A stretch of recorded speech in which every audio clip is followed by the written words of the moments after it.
Покрај скијањето на зима и преку лето Попова шапка се повеќе е дестинација за рекреативците, особено за љубителите на планинскиот велосипедизам и планинското трчање. Токму природните ресурси што ги нуди Шарпланина овозможија викендов таа да биде домаќин на 6-тото издание на манифестацијата Планински фестивал.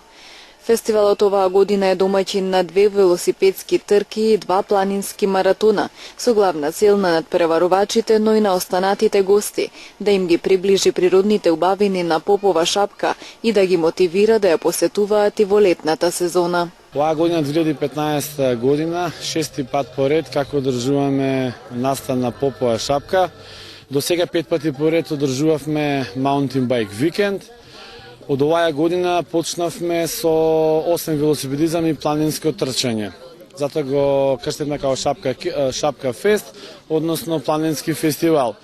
Сродни спортови, сродни спортисти, околу 250 планински велосипедисти и околу 20 атлетичари во планинско трчање. Во сабота имавме трка за ранглиста на Велосипедска федерација Македонија. Денеска недела имаме маратон до Лешница и назад, преку скијачките терени и на самите скијачки терени имаме планинско трчање. Попова шапка е, мислам дека едно од подобрите планини. Ја одбрав како најдобра планина затоа што добра и за публика, се е на едно место тука. На планинскиот фестивал Попова шапка 2015 учествува околу 270 учесници во рекреативните велосипедски и трките во планинско трчање. Освен од Македонија имаше и надпреварувачи од странство. Атлетичарите имаат 2 трки, една 8 и една 16 километри, тие ги трчат во кругови, еден круг е 2 километри и 740 метри или 118 метри качување. Велосипедистите вчера има истата трка, има истите кругови, а денеска велосипедистите возат 41 километар до Лешница и назад. Освен цела Македонија, имаме гости од Бугарија, од Албанија и од Србија. Ова е еден убав настан, кој што од година во година добива се поголем замав. Го поддржувам. Ете, од оваа година на велосипедскиот офроуд велосипедизам се надодава и планинското трчање. Значи се мотивираат и луѓето што трчаат да дојдат да учествуваат на вакви настани. Значи навистина е нешто прекрасно. Има убава забава, убава дружба, позитивна атмосфера. Значи сите што учествуваат ем се дружат, ем спортуваат и се дел од еден прекрасен планински пејсаж, чист воздух, така да советувам сите што можат, сакаат и што не учествувале оваа година да учествуваат во годините што доаѓаат. Како се чувствувате како победник на денешниот крос? Па име презиме Марио Велковски од Скопје. Иначе прв пат мислам се надпреварувам на оваа трка. И тешка беше трката, ама добар резултат дадов. Пред тоа се спремав доволно време. Така да дадов се од себе. Јас сум Филип, јас сум од Англија. Ме живеам тука во Македонија, во Скопје. Ама денеска трчевме 8 километри. Планиравме да трчеме 16, ама немам кондиција за тоа. Многу тешко беше. Ама добро беше, ама горе-доле. Ние трчеме во Скопје на кај, ама не е исто како на планина. Трчевме таман беше за 8, ама другата година ќе пробаме 16. Организаторите обезбедија медали за најдобрите тројца во сите категории плюс пехар за освоената прва позиција. Манифестација од ваков вид прв пат се одржа во јули 2010 година на Попова шапка. Уште од првата година овој фестивал е меѓународен, каде беа присутни гости од Бугарија, Србија, Црна Гора и Косово. Во годината што следуваше беше присутен и гостин од Белгија, кој што победуваше 2 пати поред на маратонот во Попова шапка. Целиот 3-дневен настан има голем бенефит, велат организаторите. Велосипедизмот во природа е од непроценливо значење за релаксирање и сожитие со природата, подигнување на свеста кај населението за ваков тип на спортски активности, а се води грижа за превенција на сопственото ментално и физичко здравје и подигање на еколошката свест кај сите. Рем шопинг центар започна со продажба на станови и апартмани изградени по најновите светски стандарди. Становите се со површина од 48 до 159 метри квадратни. Секој стан има паркинг, мониторинг, видеофон, алармен систем и лифт. Становите и апартманите се со наши цени. 1 квадратен метар од 750 до 800 евра, со можност на купување преку комерцијални банки, како и со готовинско плаќање со екстра услови. Приклучете се на семејството на Рем шопинг центар.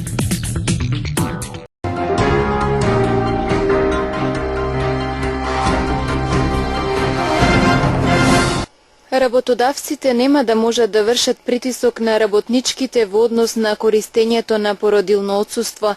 Секоја жена која ќе посака да биде мајка слободно ќе може да земе 9-месечно отсуство без страв дека ќе добие отказ. Новите законски измени предвидуваат државата да ги плати придонесите за новиот работник, кој работодавецот привремено ќе го вработи на местото на жената која ќе замине на породилно.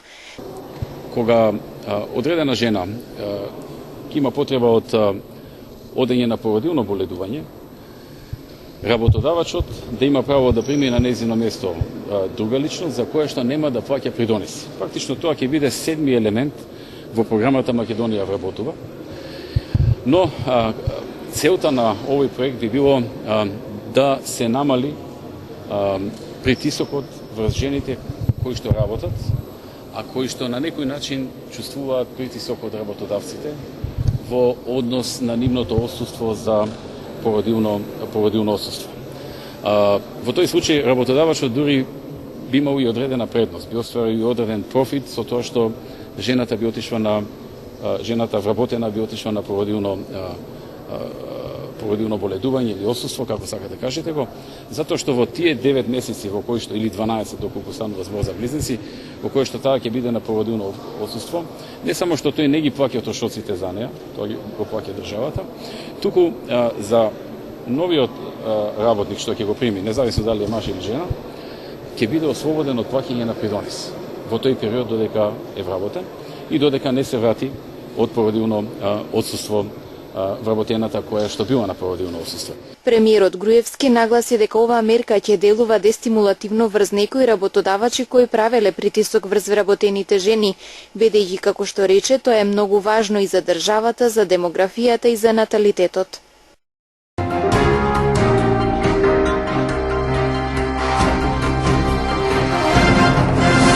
Тело од рачна бомба кашикара без запалка било пронајдено вчера во коритото на Поројска река, во близина на автомеханичарска работилница во селото, информира од тетовската полиција. Случајот го пријавил жител на Порој кој околу 18 часот ја забележал експлозивната направа во средината од реката, при што поголем дел од телото на бомбата било закупано во земја. Полицијата заедно со представници на дирекцијата за заштита и спасување, откако го фотодокументирале местото, соодветно ја подигнале и безбедно ја транспортирале бомбата, што била значително кородирана. Полицијата работи на утврдување кој кога и зошто ја оставил или фрлил бомбата без запалка. Според полициските податоци годинава на различни локации во Тетовскиот регион, од страна на граѓани биле пронајдени и пријавени во полиција 5 експлозивни направи, и тоа рачна граната, артилериска граната, тромбломска мина, рачна бомба кашикара и флеш бомба. Сите тие биле подигнати од места каде се пронајдени и безбедно транспортирани. Овие експлозивни средства најчесто се пронаоѓаат при вршење градежни работи, на ниви или од страна на граѓани кои собираат старо железо на диви депонии. На гостиварското подрачје пак годинава биле пронајдени 2 рачни бомби и 1 ловечка пушка.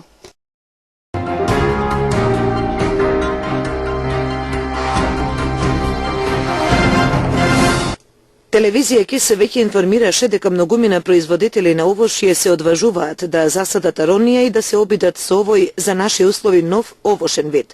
Овошен плод кој представува извонреден антиоксиданс, да се пробијат на пазарот и да заработат. За аронијата се смета дека има плодови кои се и храна и лек во исто време, а се повеќе е барана од граѓаните. Со оглед на богатото производство на аронија, како и нејзината моќност како антиоксиданс, корисноста за здравието на човековиот организам, ефикасно штитење од штетни материи и зголемување на имунитетот, црноплодната аронија дошла во Европа од источниот дел на Северна Америка, Како храна и лек, аронијата прво почнале да ја употребуваат северноамериканските индијанци. Тие ги користеле свежите плодови од аронијата како храна, а сушените плодови ги користеле во зима како храна и лек против желудочните и цревните тегоби и проливот. Освен зрелите плодови, индијанците ги употребувале и листовите и кората од аронијата за подготвување на чај кој бил лековит против пролив и запирање на крварењето од раните. Црните топчиња полни со лековитиот нектар, налик на боровница со благо киселкаст вкус сличен на дренка и невообичаена арома, која подсетува на онаа на рибизлите, се вистинска витаминска бомба. Ја јакнат потенцијата, го лекуваат срцето, го регулираат крвниот притисок, ги закрепнуваат крвните садови, го топат холестеролот, ја спречуваат појавата на атеросклероза. Плодовите на црната аронија се вистинска витаминска бомба. Аронијата ја подобрува циркулацијата на крвта во крвните жили во главата и помага кај главоболки и мигрени. Ја подобрува работата на штитната жлезда, го подобрува и регулира излачувањето на нејзините хормони и помага кај болестите на штитната жлезда и кај гушавоста. Ја чисти крвта, ја подобрува нејзината циркулација, го намалува високиот крвен притисок, ја намалува количината на шеќер во крвта и помага кај атеросклерозата, кај воспалението на вените и кај проширените вени. Ги смирува грчевите и болките во желудникот, го смирува воспалението на слузницата на цревата, ја подобрува работата на црниот дроб и му помага да ги неутрализира штетните материи, помага кај болен и оштетен црн дроб и кај воспаление на жолчката. Зрелите плодови од аронија содржат голема количина на биофенол, танин, флавоноиди и антоцијан. Од антоцијанот потекнува темната боја на зрелите плодови, но некои антоцијани дори содржат и материи, како и флавоноидите, ги штитат клетките на телото од оштетувања и од канцерогени дегенерации.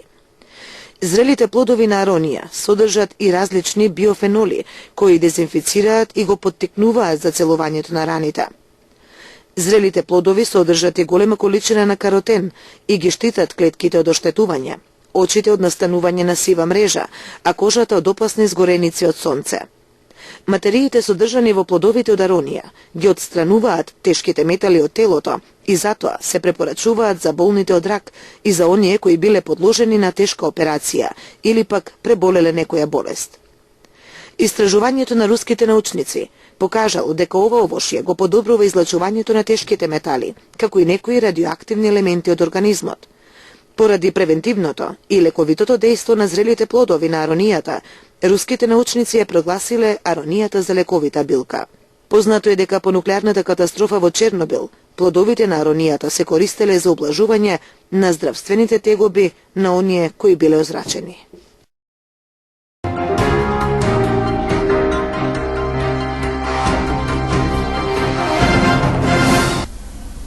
Втора фаза – дезинсекција против комарци и други инсекти на подрачјето на општина Гостивар. Прскањето ќе се спроведува во вторник на 1 септември. Како што информираат од локалната самоуправа, дезинсекцијата ќе се врши навечер од 21 до 1 часот и во раните утрински часови од 3 до 6 часот наутро. Локациите остануваат исти како и претходно. Реката Вардар во делот кај село Равен, каналите за наводнување во населбите Малеарди и Фазанерија и реката Јахорка во Форино. Информацијата е особено важна за пчеларите кои треба да преземат мерки во периодот на прскање да спречат несакани последици.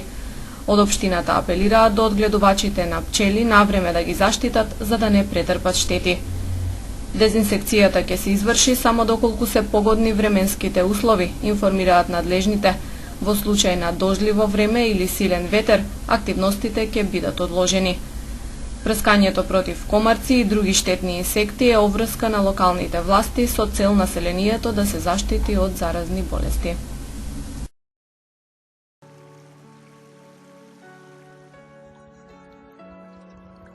Денес имавме сончево и топло време. Утринската температура се движеше од 11 до 22 степени, а дневната од 31 до 37 степени.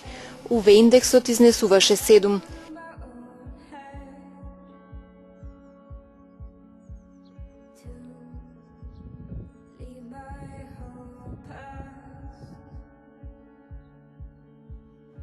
За утре метеоролозите прогнозираат слично време, сончево и топло.